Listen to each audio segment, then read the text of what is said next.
Saudara, sejumlah korban santri ambruknya Pondok Pesantren Al-Hozini Buduran, Sidoarjo, Jawa Timur memaksa masuk ke lokasi robohnya pondok pesantren. Mereka meminta tim SAR untuk segera menemukan korban yang masih tertimbun.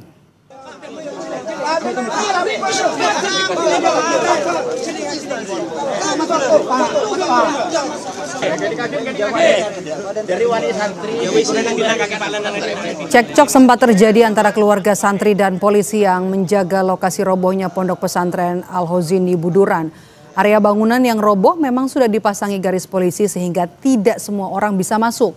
Keluarga meminta tim SAR untuk segera menemukan korban yang masih tertimbun dan mereka ingin dilibatkan dalam proses pencarian. Sementara tim SAR membatasi orang yang mendekat ke area bangunan roboh karena struktur bangunan yang belum stabil sehingga perlu tim yang terlatih dalam melakukan evakuasi. Data BNPB hingga saat ini masih ada 53 korban yang belum ditemukan.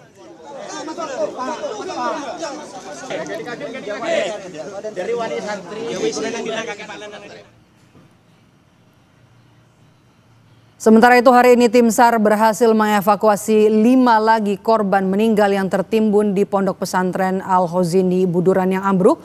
Total ada 10 korban yang berhasil dievakuasi hingga Jumat sore.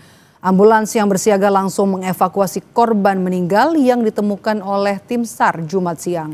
Korban langsung dibawa ke RSUD Sidoarjo untuk diotopsi. Proses evakuasi kini difokuskan pada area titik hitam. Kepala SAR Surabaya menyebut total korban yang berhasil dievakuasi hari ini adalah 5 korban dalam kondisi meninggal dunia. Dan yang kedua pada pukul 7.35 dilanjutkan, kemudian penemuan yang ketiga pada pukul 10:17 dan yang keempat pada pukul 11:16 dan terakhir tadi pada pukul 2.00 juga ditemukan korban kelima sehingga total semua pada hari ini adalah korban ditemukan 5 orang dan semua dalam kondisi meninggal dunia. Kita sapa jurnalis Kompas TV Kika Madona dan juru kamera Andika Pratama. Kika, bagaimana update pencarian korban hingga sore hari ini, Kika? Ya, Cindy dan juga saudara, untuk proses evakuasi hingga saat ini juga masih berlangsung dan ada 2 metode yang juga kemudian dilakukan. Yang pertama adalah dengan menggunakan 5 krain atau alat berat, lalu juga kemudian proses pencarian ini dilakukan secara manual dengan petugas tim SAR yang juga kemudian hingga saat ini masih melakukan proses atau upaya evakuasi terhadap korban yang saat ini diduga masih tertimbun di lokasi reruntuhan dari Pondok Pesantren Al-Hozini Sidoarjo, Jawa Timur.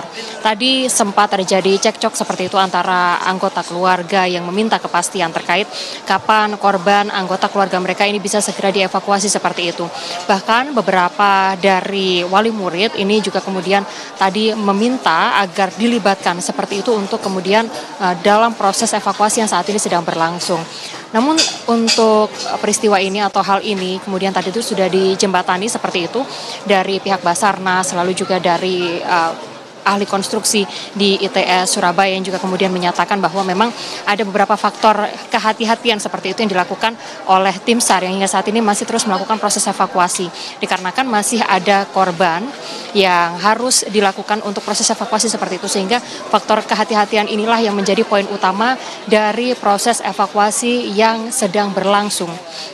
Setelah tadi sempat ada cekcok seperti itu, disepakati bahwa ada anggota keluarga, perwakilan dari anggota keluarga seperti itu yang boleh masuk ke dalam lokasi evakuasi. Hanya 2 orang anggota keluarga saja yang diperkenankan untuk masuk ke lokasi evakuasi untuk melihat langsung bagaimana jalannya proses evakuasi yang hingga saat ini sudah berlangsung. Tadi juga disampaikan oleh Kepala Basarnas dari tim Basarnas juga menyatakan bahwa proses evakuasi ini masih akan terus dilakukan sampai seluruh korban berhasil dievakuasi. Sejumlah peralatan ini juga kemudian sudah didatangkan dan juga ditambahkan seperti itu dan juga tim yang juga bertugas ini juga sudah ditambahkan lebih dari 200 orang tim yang yang juga kemudian bertugas dalam proses evakuasi ini yang mana harapannya proses evakuasi bisa berjalan dengan maksimal dan juga optimal sehingga seluruh korban bisa terevakuasi.